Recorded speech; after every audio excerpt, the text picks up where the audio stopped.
Salut à tous, on se retrouve pour l'épisode 3175 du Zap Image. On commence aujourd'hui en ce jeudi 9 janvier avec des anniversaires. Et on commence tout d'abord avec le joueur du Real Madrid, Rodrigo. Il fête aujourd'hui ses 24 ans. On lui souhaite bien sûr un bon anniversaire. C'est pas le seul, pas mal d'anniversaires aujourd'hui en ce 9 janvier. Il y a également Piero Hincapié, donc défenseur central de Leverkusen. Il fête aujourd'hui ses 23 ans. Issa Diop, défenseur central de Fulham. Il fête aujourd'hui ses 28 ans. Eric Garcia, défenseur central du Barça, 24 ans. Il y a également Gedson Fernandez, qui est un milieu central du Beşiktaş, 26 ans. Dominik Livakovic, gardien croate du Fenerbahçe, fête aujourd'hui ses 30 ans. On continue, on va parler maintenant de ce qui s'est passé lors de la soirée hier mercredi et on commence tout d'abord avec la première demi-finale de la Super Coupe d'Espagne entre l'Athletic Bilbao et le FC Barcelone. Donc le match avait lieu en Arabie Saoudite. Donc concernant cette rencontre, on peut voir le résultat final. Le FC Barcelone s'est imposé 2-0, un but de Gavi et un but de Lamine Yamal. Donc parfait bien sûr pour le Barça qui se qualifie pour cette finale qui aura lieu dimanche. Donc voici les statistiques de la partie. Donc 14 tirs, 8 tirs cadrés et 2 buts marqués. Donc la victoire est logique. Donc le Barça commence très bien cette année 2025. Ils ont gagné 4-0. Il y a quelques jours en Coupe du Roi. Là, ils gagnent 2-0. Ça fait déjà 2 victoires. Score cumulé 6-0. Voilà, sur leurs 2 premiers matchs de cette nouvelle année 2025. Oui, pas quand. En décembre 2024, ils enchaînaient les défaites. Le FC Barcelone, ça va beaucoup mieux sur cette nouvelle année. Donc voilà, le Barça obtient son ticket pour jouer cette finale. Ça sera soit contre le Real, soit contre Mallorca, l'autre demi. C'est ce soir. Et on va parler de l'homme du match. C'est Gavi. Un gros match de la part de Gavi. Buteur et passeur D. C'est lui qui a délivré la passe D pour le but de Lamine Yamal. Et concernant le premier but du match, donc c'est Gavi qui a marqué. Et Gavi, il a fait la célébration de Daniel Mo. Daniel Mo, il a une célébration. Il montre sa montre et fait comme ça en gros. Donc Daniel Mo qui n'a pas joué, on en parlera juste après Daniel Mo parce qu'il y a plutôt une bonne nouvelle du côté du Barça concernant le joueur. Bon bref, il était dans les tribunes et voilà, en gros Gavi lui a fait la célébration bien sûr pour lui envoyer de la force. Et on va parler de l'autre buteur, donc Lamine Yamal. Sur une passe D de Gavi. Donc bref, 7 buts, 12 passes D. Voilà, donc il était devant, face à face avec le gardien de Bilbao. Il a bien réussi à finir. Donc n'oubliez pas qu'il était blessé depuis quelques semaines. Il revient directement et buteur. Lamine Yamal. Et c'est simple, Lamine Yamal, il a reproduit tout d'abord la célébration. N'oubliez pas qu'il avait fait aussi la coupe et la coloration de cheveux à l'époque de Neymar. Donc voilà, on sait que c'est son idole. Et il a dit, donc Lamine Yamal dévoile les souvenirs de la première fois qu'il a vu jouer son idole Neymar. Il a dit, j'avais 5 ans quand je l'ai vu jouer à Santos et 7 ans lorsque je l'ai vu jouer la première fois au Barça au Camp Nou. Donc c'était incroyable de le voir. C'est vrai qu'il y a aussi Messi qui est exceptionnel, mais Neymar c'est quelque chose de complètement différent de Messi. Neymar a toujours été mon idole, c'est une légende. C'est pour ça en gros hier qu'il a célébré comme Neymar et qu'il a reproduit aussi la coupe de cheveux de Neymar à l'époque quand il avait ses mèches blondes. Et toujours tiens avec Lamine, vu que là on parle un peu de Lamine et vu qu'il a été buteur, tiens une autre info sur le joueur. Donc je crois que mon nouveau contrat sera bientôt signé. Le Barça est le club de ma vie et je veux jouer pour le Barça. Donc normalement l'année prochaine, enfin non, maintenant sur cette année 2025 là, il devrait prolonger jusqu'en 2030 son contrat du côté du Barça. Donc voilà ce qu'elle va dire sur Lamine Yamal. Mais nous on revient sur Daniel Mo parce que je dis qu'il y a plutôt une bonne nouvelle. Oui, c'est même une très bonne nouvelle parce que Daniel Mo et Pau Victor réintégrés à titre provisoire à l'effectif du Barça. Qu'est-ce que c'est que ça? C'est qu'ils peuvent rejouer. Voilà, ils peuvent rejouer. Bon, c'est temporaire.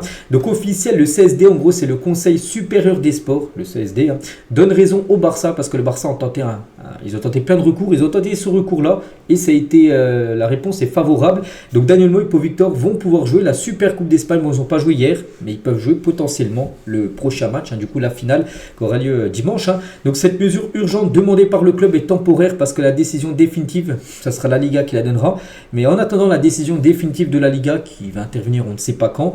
Donc en attendant cette décision définitive, donc ils peuvent jouer, ils peuvent rejouer en gros. Mais ça se peut qu'ils peuvent rejouer là, puis après la décision définitive de la Liga disent non, ils pourront après peut-être ne pas rejouer. Mais voilà, ils peuvent potentiellement jouer la finale dimanche. Daniel Mo et Pau Victor, c'est bien sûr une bonne nouvelle pour le Barça, c'est un petit avancement on peut dire. Et là, le cri plein de joie de Juan Laporta après la décision favorable à Daniel Mo et Pau Victor, c'est une vidéo et en gros on le voit en train de pousser un cri vraiment content parce que c'est sûr, ils peuvent rejouer pendant une durée, jusqu'à, j'ai dit, que la Liga donne sa décision sur sur les deux joueurs. Et Hansi Flick aux anges après l'inscription temporaire, bien sûr, de Daniel Mopo-Victor. Nous sommes tous heureux au sein du club, cette décision est juste. Voilà, après on verra si cette décision ira jusqu'à la fin de saison. Pour l'instant, c'est pas le cas. Donc voilà ce qu'à dire sur le FC Barcelone. Une bonne nouvelle, qualification, une victoire sans prendre de but et en plus enregistrement de Pau-Victor et de Daniel Mo. Donc la soirée a été très très bonne. Et concernant toujours cette super Coupe d'Espagne, n'oubliez pas que l'autre demi-finale, c'est le 9 janvier. On est le 9, c'est ce soir, le Real Madrid contre Mallorca. Ça se jouera également en Arabie Saoudite, donc le vainqueur affrontera le Barça. On pourrait potentiellement voir peut-être un classico dimanche. Barça-Real, ça a déjà été l'affiche des deux dernières Super Coupes d'Espagne. Le Real avait gagné en janvier 2024. Le Barça a gagné en janvier 2023. Ça se peut qu'on voit de nouveau cette rencontre dimanche. Je pense que c'est ce que tous les supporters veulent voir. On continue, on quitte l'Arabie Saoudite. On va cette fois-ci en Angleterre. On va parler de Tottenham contre Liverpool. C'était également une demi-finale de la Carabao Cup. Donc demi-finale aller. Et pour ce match... Voilà, pour cette première mi-temps, on va dire. Donc Tottenham s'est imposé 1-0. Donc un but de Bergvall, donc le jeune joueur suédois de cette équipe de Tottenham, buteur en toute fin de match, 86e minute de jeu. Donc Liverpool s'est incliné. À premier pas, il reste un match retour. Ça sera le mois prochain. Ça sera cette fois-ci en Anfield. Donc voilà, pour Liverpool, c'est jouable encore de se qualifier, bien évidemment. Donc voici les stats de la partie. J'ai pas regardé le match, mais bon, d'après les stats, c'est plutôt Liverpool qui a eu plus de tirs, plus de tout. En gros, c'est bien Tottenham qui s'est imposé et qui prend une petite option pour se qualifier pour la finale. Mais là, surtout, on voit Liverpool battu. Et ça datait, un art défaite, les gars, ça remonte à 24 matchs. Ils n'avaient plus perdu depuis 3 mois cette équipe de Liverpool. C'est eux qui avaient la plus longue série actuellement en Europe de matchs sans perdre. Et du coup, c'est Lille maintenant. C'est Lille qui possède désormais la meilleure série d'invincibilité en Europe. 18 matchs pour les Lillois. Après, il y a Atlético 13 matchs, les Leverkusen 10 matchs. Mais Liverpool, vu qu'ils sont tombés après 24 matchs en défaite, ceux qui avaient le record. Et maintenant, c'est Lille. Voilà, l'équipe qui a plus perdu depuis 18 rencontres. Bref, nous revenons sur le match, bien sûr, Tottenham-Liverpool. Parce que là, c'était une parenthèse pour dire que Lille, c'est eux actuellement qui ont la meilleure série. Mais donc, du coup, match retour prévu le 8 février prochain, comme je dis. Ça sera jouable pour Liverpool à Anfield. Ils peuvent en mettre 3, 4, 5, 6 bien sûr à cette équipe de Tottenham qu'ils avaient battu, je crois, 6-3 il y a quelques semaines en championnat. Et toujours avec cette Carabao Cup, donc avant-hier il y avait un autre match, c'est Arsenal qui recevait Newcastle. Arsenal s'est incliné 2-0. Et hier on a parlé des stats, j'avais dit que les gars Arsenal avaient tiré plus de 23 fois mais seulement 3 tirs cadrés. Et pour Mikel Arteta, en gros il se plaint du ballon. Voilà, il a dit, donc la qualité des ballons de la Carabao Cup après la défaite d'Arsenal, il a dit nous avons envoyé beaucoup de ballons au-dessus de la barre et c'est délicat que ces ballons volent beaucoup. C'est très différent d'un ballon de première ligue et il faut aussi adapter car ils volent différemment. Voilà en gros pourquoi son équipe a été aussi imprécise devant le but, parce qu'en gros le ballon n'est pas le même qu'en première ligue. Je sais pas, peut-être il est peut-être un peu plus léger et quand tu tires il s'envole. Voilà, c'est la réponse en gros de Mikel Arteta. Pourquoi ces joueurs ont tellement floppé dans la finition. Ils sont inclinés 2-0. Ça sera compliqué le mois prochain. Il va falloir remonter 2 buts. En plus, ça sera dans le stade de Newcastle. Voilà ce qu'à dire sur cette Carabao Cup, la coupe de la Ligue anglaise. On va sur une autre coupe de la Ligue, mais cette fois-ci au Portugal, le Benfica contre Braga. Et c'est le Benfica qui s'est imposé 3-0 avec un doublé de Aurel Di Maria.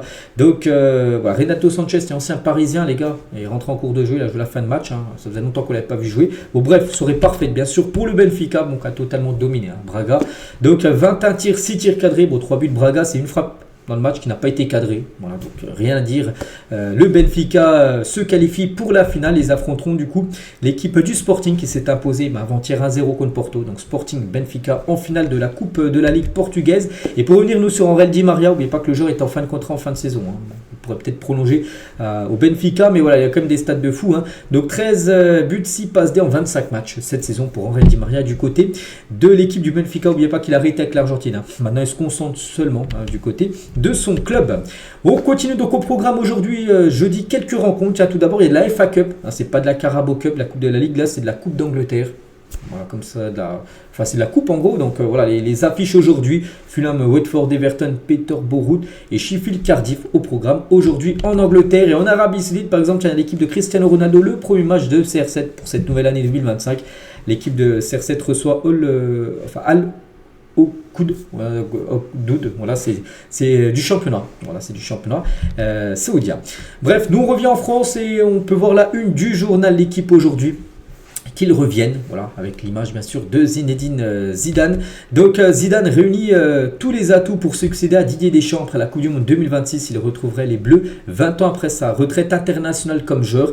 Donc on va parler bien sûr de cette une, voilà, qui est le mot, la phrase qu'il revient. Et il y a 20 ans, les gars, plus tard, hein, c'est il revient. Il avait fait son comeback pour jouer en équipe de France, qu'il a pris sa retraite quelques mois avant. Il était revenu pour jouer la Coupe du Monde 2006. Hein.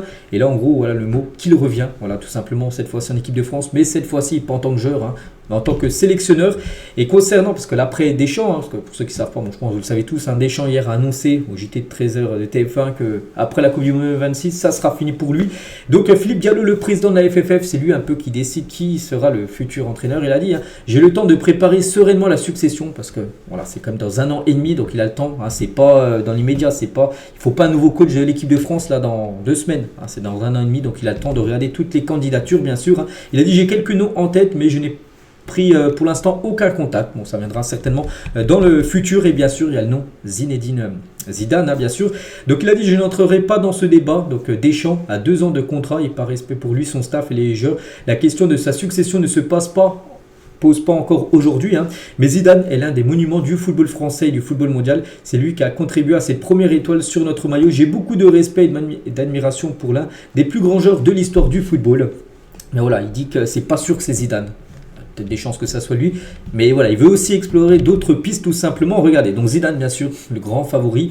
Après il y a aussi Thierry Henry, bon, voilà, il y a Bruno Genesio, entraîneur de l'équipe de France, ou Franck Enza, c'est des noms bien sûr, hein, c'est des noms. Bon après il y en a un vraiment qui sort du lot bien sûr, c'est Zizou, hein, que tout le monde veut. Et dans l'entourage de Deschamps, on assure qu'il n'a jamais voulu bloquer Zidane en restant aussi longtemps en poste. Il est arrivé comme en 2012, hein, Deschamps. Hein. Donc on estime qu'annoncer son départ 17 mois avant permettra aussi à Zidane de savoir où il va. Hein. Peut-être que Zidane sait enfin, peut-être qu'il est content Zidane, même s'il n'a encore fait aucune déclaration, peut-être il a appris ça, bien sûr, que Deschamps allait partir. Donc lui, il doit être content, bien sûr, ce que c'est que ça sera certainement lui le futur entraîneur de l'équipe de France. Donc voilà, Zidane, il sait que certainement dans 1 an et demi, il retrouvera un poste d'entraîneur et des Bleus, hein, un rêve, hein, qu'il a toujours dit. Hein. Et pour Lizarazu, donc Zidane sera le prochain sélectionneur de l'équipe de France. Ça me paraît être une évidence que la suite, c'est Zizou. Il s'est déjà exprimé sur le sujet, évidemment que la porte est grande ouverte pour lui. Il en a envie, c'est son rêve. Il a fait ses preuves comme entraîneur. Tout le monde a envie de le voir sélectionneur. C'est vrai que là, je pense que tu fais un sondage. Je pense que 98% de ceux vraiment qui connaissent le football et qui aiment le football mettraient bien sûr Zidane en première position. On préfère Zidane que Bruno Genesio. On est d'accord. Voilà, tout le monde bien sûr veut Zidane. Hein. Pour la ministre des Sports, sur la possibilité de voir Zidane à la tête des Bleus. Hein. Donc tout le monde y pense. On verra. On est riche et de bons profils en France. Donc on aura sûrement un très bon sélectionneur. Voilà. Donc Zidane actuellement, qu'est-ce qu'il fait? Parce que Zidane, ça fait plus de 1300 jours quand même qu'il n'est plus entraîneur. Enfin, dernier séjour, c'était avec le Real Madrid, c'était en 2021. Donc il vit sa vie auprès de ses parents avec qui il vient de fêter Noël à Marseille. Voilà. Il vit sa vie de père en suivant les carrières de Lucas, Théo et Elias Zidane, donc ses fils. Hein. Il vit aussi sa vie de grand-père auprès de son fils Enzo et de ses 3 filles. Donc voilà, maintenant on sait que Zidane, il est à fond dans sa famille, il profite bien sûr, il part en vacances, il a pas mal de choses à faire bien sûr. Et voilà, un poste de sélectionneur de l'équipe de France, ça l'a toujours attiré. Et c'est pour ça il y a de fortes chances que ça soit lui. Hein. Et un proche de Zidane, hein, sur les Bleus, donc il s'est rendu disponible à un moment en 2021. En 2021, il aurait voulu prendre l'équipe de France après l'échec, parce que en 2021, souvenez-vous, il y a eu l'Euro, l'équipe de France avait été éliminée dès les 8e de finale contre l'équipe suisse. Donc là, vraiment, Zidane pense que vraiment il allait être entraîneur d'équipe de France. Du coup, Deschamps était quand même resté. Hein. Bon, bref, c'était peut-être le meilleur timing pour amorcer un nouveau cycle et repartir sur un nouveau projet axé sur le jeu. Hein. Le foot reste son truc, donc c'est un proche de Zidane, hein, qui dit ça, hein, comme l'équipe de France. Donc il a toujours dit clairement qu'il n'y avait rien de mieux que les Bleus. Voilà, les Bleus c'était tout au-dessus. Avec le Real, hein.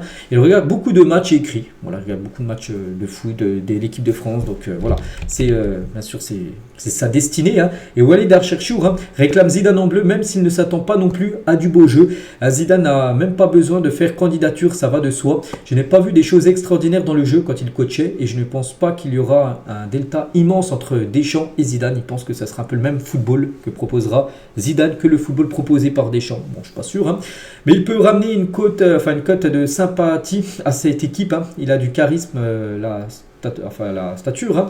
On s'est tapé 14 ans de Deschamps. On peut nous donner 2 ou 4 ans de Zidane, même si ce n'est pas football champagne. Bon, voilà ce qu'a pu dire Walid Achrchour, hein, sur Zidane. Et pour finir, les gars, sur quand même ça, c'est quand même une grosse info. Hein. Je suis obligé quand même d'en parler quand même longtemps.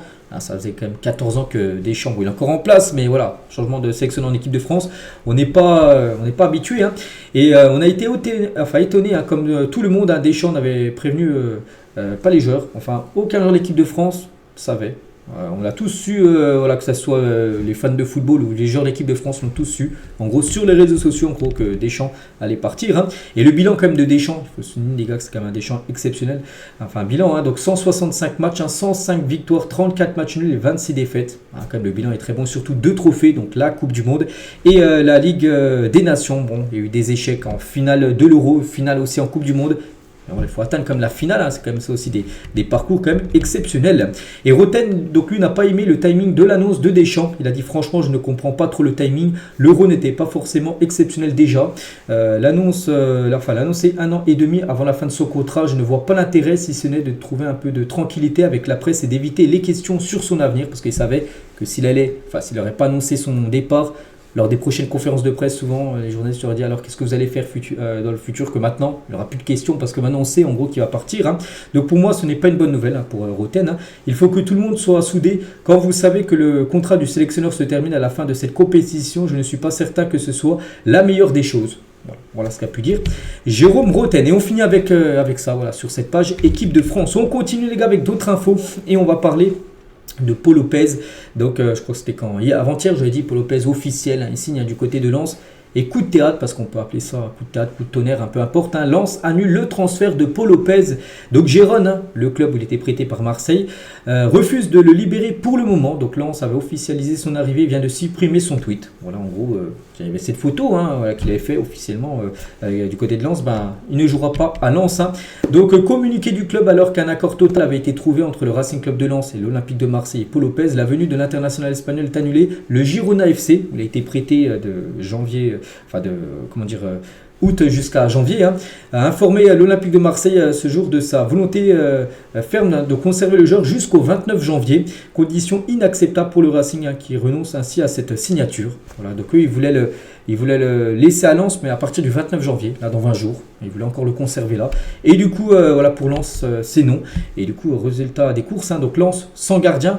Girona récupère un joueur démotivé parce que lui il est complètement dégoûté les gars. Paul Lopez est dévasté après son prêt annulé au Racing Club de Lens. Que lui était très content, il a même divisé son salaire par 2 pour aller à Lens et du coup il ne jouera pas à Lens. Voilà, parce que Girona ne veut pas le lâcher avant le 29 janvier. Du coup, donc Girona récupère un joueur démotivé uniquement pour le mettre sur la feuille de match en Ligue des Champions. Parce que c'est même pas lui le gardien numéro 1, mais il fallait un quota de gardiens en Ligue des Champions. Ils en avaient qu'un, ils ne pouvaient pas prendre le risque en gros de le laisser partir. C'est pour ça en gros qu'il l'a retenu.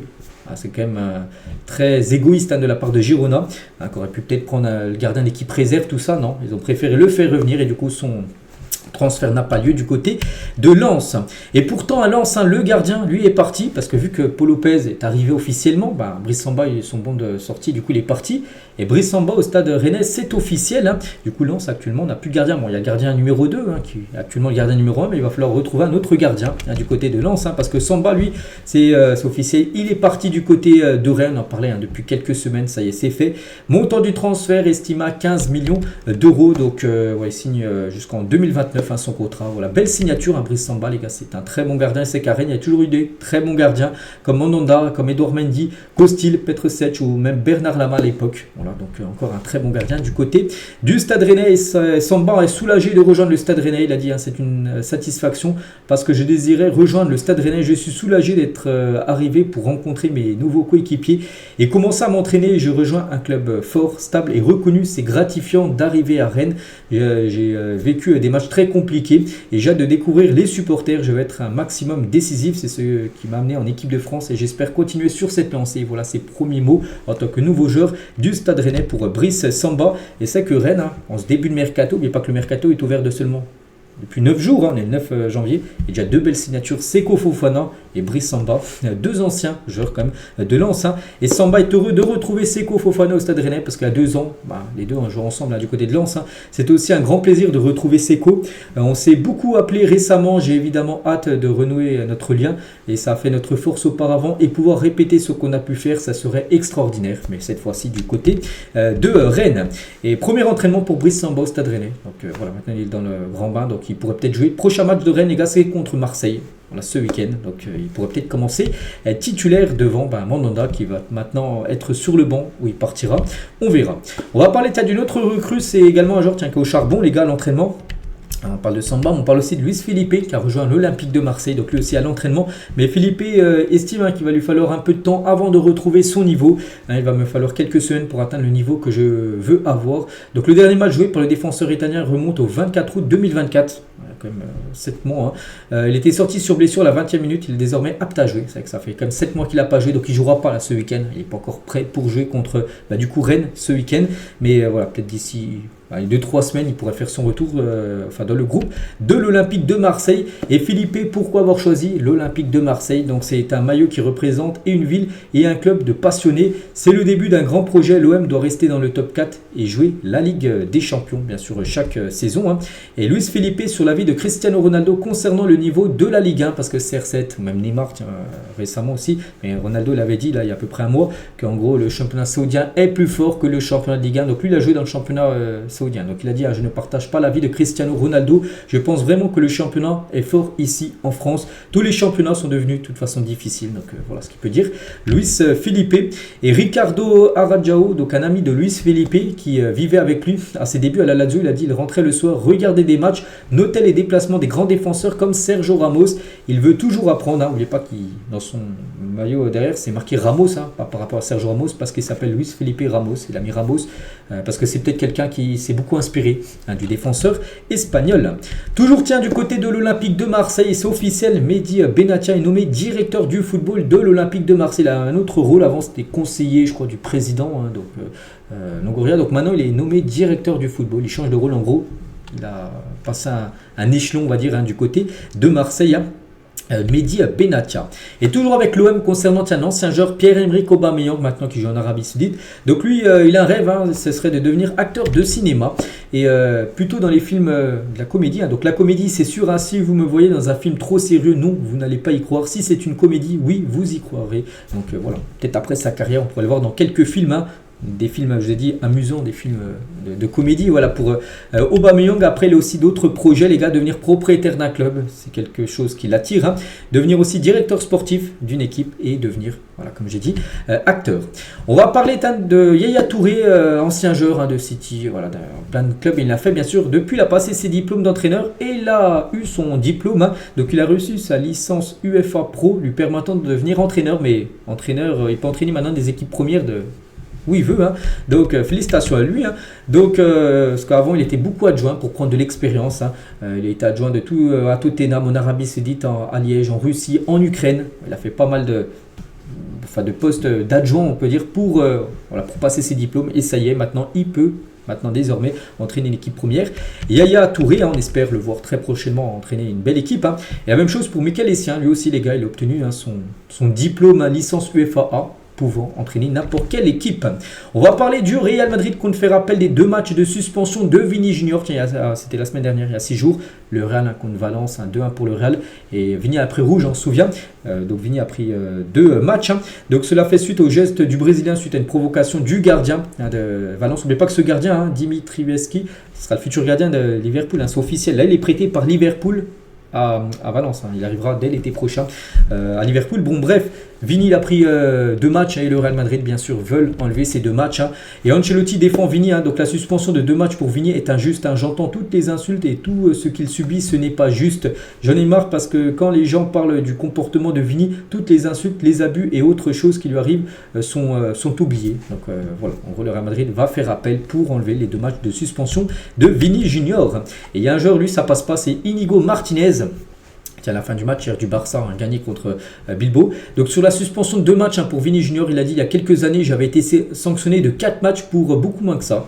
Lui aussi il avait pris rouge, il avait pris 4 matchs, alors que Vini pour lui il a fait pire, il a pris seulement 2 matchs. Voilà ce qu'a pu dire le défenseur du FC Barcelone. Et pour revenir nous sur Vini, donc Ancelotti il a décidé, Vini sera le tireur de pénalty au Real Madrid, parce qu'il y en a plusieurs qui tirent les pénaux. Donc il y a lui, il y a Bellingham, il y a Mbappé. Donc Mbappé et Bellingham, on a loupé quand même quelques-uns là sur les dernières semaines. Du coup maintenant ça sera Vini qui tirera les pénaux. 7 tirés pour lui, 7 marqués du côté du Real. Donc voilà, c'est le meilleur tireur du côté du Real Madrid. Et il y a toujours du côté du Real Madrid Madrid, en parlant de Vini, il y a également Mbappé, Bellingham et Rudiger. Et ben voici les joueurs qui coûtent le plus cher actuellement selon l'Observatoire du football du CIES. Bellingham est le joueur avec la plus grosse valeur marchande actuellement au monde. Il coûte actuellement 251 millions d'euros sur le mercato. Jude Bellingham, mais pas que le Real l'a acheté aux alentours des 110 millions d'euros à peu près, avec les bonus. À Dortmund, c'était en janvier 2023. Donc, il a pris une grosse valeur marchande. Donc, Erling Haaland, c'est 221, Vini, c'est 205, Lamine Yamal, c'est 180, Mbappé, c'est 175. Après, on peut avoir du Bukayo Saka, du Wirtz, Cole Palmer, Phil Foden et Antonio Rudiger pour clôturer ce top 10. Pas mal de joueurs quand même du Real, 4 joueurs quand même de l'équipe madrilène.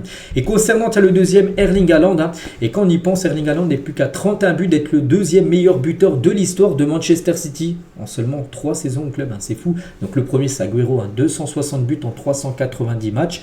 Après il y a Hayes, 142 buts en 332 matchs. Et après, tu as Sterling encore, 131 buts en 339. Et après tu as Haaland, 111 buts en 125 matchs. Quand même le ratio de buts par match, Haaland les gars, il explose tout le monde. Donc voilà, s'il reste longtemps à City, je ne sais pas encore 3-4 ans, et il dépassera peut-être tout le monde. Après, on verra s'il arrivera à accrocher Agüero. Mais s'il continue à claquer des 30-40 buts par saison, oui, il dépassera bien sûr Kun Agüero. Officiel, le Stade Brestois continuera son aventure Ligue des Champions Roudourou en phase finale, parce qu'on sait qu'il jouait du côté du Stade de Guingamp. Mais après, lors des matchs, élimination directe, donc soit les barrages, il se qualifie par les barrages, ou les huitièmes, il devait jouer peut-être dans un autre stade. Mais non les gars, c'est officiel. Ils ont fait la demande pour rester dans ce stade. Et voilà, c'est sûr, ils continueront du côté de ce stade de Guingamp. Léo Messi est prêt pour remplir une nouvelle saison avec l'Inter Miami. Il a repris l'entraînement, parce que là c'est la reprise de l'entraînement pour les équipes de MLS. N'oubliez pas que le championnat est fini depuis novembre. Donc n'oubliez pas que la nouvelle saison commence en février dans un mois. Puis là c'est la pré-saison, donc là il va reprendre l'entraînement, il y aura des matchs amicaux, puis après il y aura la première journée qui sera faite pour son club américain. Antoine Comboiré annonce que Alban Lafont va quitter Nantes et qu'il est écarté du groupe. Alban Lafont est en instance de départ. À partir de ce moment-là, il est à l'écart. Voilà, donc il va quitter bien sûr l'équipe de Nantes là très prochainement. N'oubliez pas qu'à Nantes, un nouveau gardien est arrivé, c'est le gardien portugais Anthony Lopes.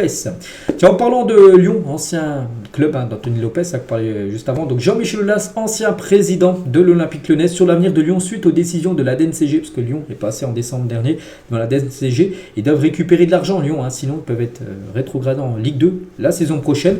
Donc il a dit bien sûr que j'ai peur, à partir du moment où la DNCG a tous les pouvoirs qui sont concentrés sur une vision économique Lyon et non Eagle, comme le voudrait John Textor, ça va l'obliger à faire redériver des ressources bien sûr vers l'Olympique Lyonnais. Donc voilà, il a peur du futur de Lyon.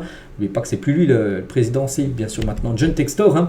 Ola sur Corentin Tolisso, bien sûr qu'il doit être avec les Bleus, il sera de la prochaine liste, il le mérite. C'est que Tolisso, c'est peut-être l'un des meilleurs Lyonnais cette saison.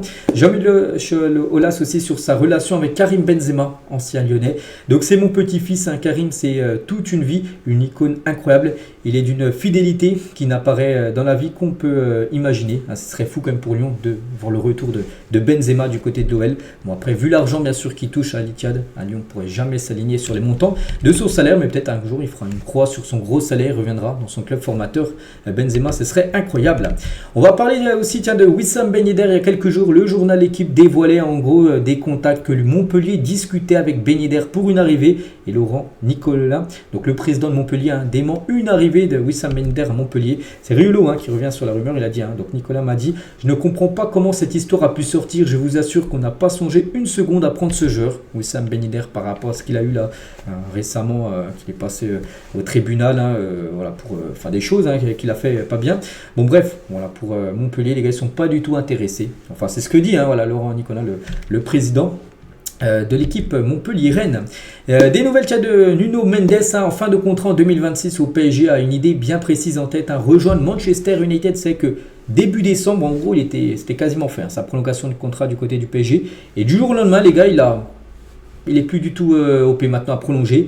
Peut-être parce qu'il a intérêt de Manchester United qui est depuis arrivé et maintenant il veut rejoindre Manchester. On en parle depuis un mois et ça se confirme, les gars. Donc le Portugais aimerait retrouver Ruben Amorim chez les Red Devils qu'il avait côtoyé au Sporting il y a quelques années. Donc voilà, lui veut aller du côté de Manchester. Donc je pense que pour le PSG, il faut arrêter de bloquer des joueurs. Voilà, si vraiment le joueur n'a plus envie de jouer au PSG, il faut le vendre et le laisser partir l'été prochain. Voilà, c'est pour ça qu'il pourrait être vendu à cette équipe. Bon, après, il a encore un contrat jusqu'en 2026, donc c'est-à-dire que le PSG, bien sûr, le vendra très cher. Visite médicale réussie pour Emmanuel Agbadou donc à Wolverhampton. Donc c'est un joueur de Reims, un défenseur central. Coût du transfert 20 millions d'euros que va recevoir comme l'équipe de Reims. Il va tripler son salaire en rejoignant l'équipe de Première Ligue. Ça pourrait être officiel aujourd'hui, jeudi. Lui c'est officiel, c'est Patrick Kluivert, ancien attaquant de beaucoup d'équipes en Europe. Donc depuis l'entraîneur et c'est le nouveau sélectionneur de l'Indonésie. J'en ai parlé hier, j'ai dit qu'il allait, c'était quasiment fait. L'Indonésie, ça y est, c'est fait les gars, c'est lui le nouveau coach. Donc il a pour objectif de qualifier cette sélection de l'Indonésie pour la future Coupe du Monde. Tiens, une autre info concernant un coach est officiel, Julen Lopetegui n'est plus l'entraîneur de West Ham. L'entraîneur espagnol, il était en poste, puis à cause des mauvais résultats de West Ham les dernières semaines, c'est fini pour lui. Et du coup, ça devrait être Graham Potter, l'ancien coach de Chelsea, qui devrait devenir le nouveau coach de l'équipe de West Ham. C'est imminent. On va parler de Brian Mbeumo, figure sur la liste des cibles d'Arsenal pour cet été. Donc cette saison en Première Ligue avec Brentford, c'est quand même très lourd. C'est 13 buts, 3 passes D. Les stats sont quand même incroyables. Il a marqué le même nombre de buts par exemple que Cole Palmer, qui a 13 buts mais 6 passes D pour Cole Palmer. Donc lui il a 3 passes D. Donc bref, ce joueur les gars serait sur la shortlist du côté d'Arsenal.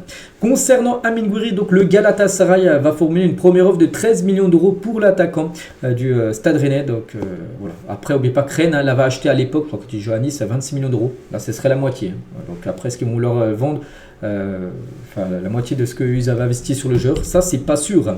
Théo Hernandez devra accepter l'offre de prolongation faite par l'AC Milan. L'accord pourrait être officialisé avant la fin de la saison. Voilà, parce que bon, il n'arrive pas non plus en fin de contrat. Il n'est pas en fin de contrat en fin de saison, mais ce sera plutôt l'année prochaine. Et il devrait, enfin, Milan aimerait le prolonger et devrait prolonger l'aventure. Des nouvelles aussi de Kevin De Bruyne qui est en fin de contrat en fin de saison lui et pourrait quitter Manchester City cet été en fin de contrat et il ne devrait pas prolonger à City. Et le San Diego FC tient l'accord pour attirer le Belge. Pourquoi pas un départ aux États-Unis pour Kevin De Bruyne. Lens veut garder Kevin Danso cet hiver. Le joueur lui n'est pas fermé à l'idée de partir même s'il a refusé l'équipe de Wolverhampton. Donc les autres clubs sur lui, donc il y a Stuttgart, le Galatasaray et le Fenerbahçe sont tous intéressés par Kevin Danso. On va parler de Thiago Almada, arrive ce vendredi, donc demain à Lyon. Voilà, donc le milieu argentin va être prêté gratuitement par Botafogo pour être aux normes de l'ADNCG, parce qu'oubliez pas que l'ADNCG a informé Lyon qu'ils n'avaient pas le droit de recruter. Mais là, vu que c'est un genre de Botafogo et Lyon, ils ont le même propriétaire, John Textor, en gros, il serait prêté gratuitement. Donc, vu que c'est pas un transfert, il arrive gratuitement, tout ça, il n'y aurait pas de souci. Donc là, ce joueur devrait être à Lyon demain. Saïd Benrahma ne devrait pas rejoindre l'Arabie Saoudite. Donc, Neom, donc club de 2e division saoudienne, a transmis une offre de prêt avec obligation d'achat, où il touchait beaucoup plus de salaire, même si j'ai en 2e division saoudienne. Mais une proposition refusée par Lyon et par Saïd Benrahma qui ne veut pas quitter cette équipe de Lyon. Enfin, il ne veut pas aller dans ce club. Il peut peut-être partir de Lyon, mais dans une autre équipe. Antoine Griezmann pourrait être libre cet été. Le Français sera libéré par l'Atlético pour service rendu s'il en fait la demande. Voilà, il a encore un contrat jusqu'en 2026. Mais s'il dit, tiens, j'ai envie de partir là dans quelques mois et rejoindre le championnat américain, et bien l'Atlético acceptera en gros sa demande. Si cela se produit, il rejoindrait ensuite bien sûr la MLS parce qu'on sait que l'Atlético Madrid, c'est son dernier club en Europe. Kanguini ne quittera pas le PSG. Donc Luis Enrique, qui l'apprécie, ne veut pas le céder. Et le joueur veut lui aussi rester parce qu'il y avait l'équipe d'Arsenal. Voilà, parce qu'on peut voir, malgré l'intérêt de 2 clubs de Première Ligue, dont l'équipe d'Arsenal. Donc le joueur, lui, souhaite rester. Le PSG souhaite le garder. Donc il n'y aura pas de départ du sud-coréen. Concernant notre Parisien, donc lui, il y a des chances qui part. C'est bien sûr Randal Kolo Muani est une cible principale pour Tottenham. Le PSG souhaiterait un prêt avec une obligation d'achat. Bon, il y a beaucoup d'équipes. Voilà. Bon, aujourd'hui, on est le 9. N'oublie pas qu'il reste encore... Bon, peut-être moins d'un mois de mercato, mais il reste encore beaucoup de jours. Il devrait bien partir avant la fin du mercato qui est prévu le 3 février prochain. Cristiano Ronaldo pousse pour recruter Casemiro du côté d'Al Nasser. Le club saoudien fait partie des favoris pour attirer le Brésilien. Manchester City, donc ils sont prêts à payer le prix demandé par Lens pour Kusanov. Kusanov pisté par pas mal d'équipes. Il y a le Real, mais il y a City aussi. Pour rappel, Lens en veut 40 millions d'euros et City serait prêt à payer cette somme pour s'offrir le défenseur ouzbek de 19 ans. Je le répète parce que c'est quand même fou. Lens l'avait acheté 100 000 euros. Il pourrait le revendre 40 millions. Donc ce serait bien sûr une énorme plus-value. Et on finit aujourd'hui les gars avec la pépite Amad Diallo parce qu'il va prolonger avec Manchester United jusqu'en 2030 et normalement son contrat sera signé aujourd'hui, jeudi. L'annonce officielle pour intervenir. Aujourd'hui, on finit avec ça. N'oubliez pas, les gars, qu'il y a encore plein d'autres infos mercato. J'en ai sélectionné à quelques-unes. Aujourd'hui, on est jeudi. Et le jeudi, sur ma chaîne BizBiz Mercato, il y a plein d'autres infos mercato. Ça sortira à 17h tout à l'heure pour avoir toutes les infos concernant le mercato. Parce qu'actuellement, il se passe beaucoup de choses. Donc, je vous souhaite une bonne journée et à demain.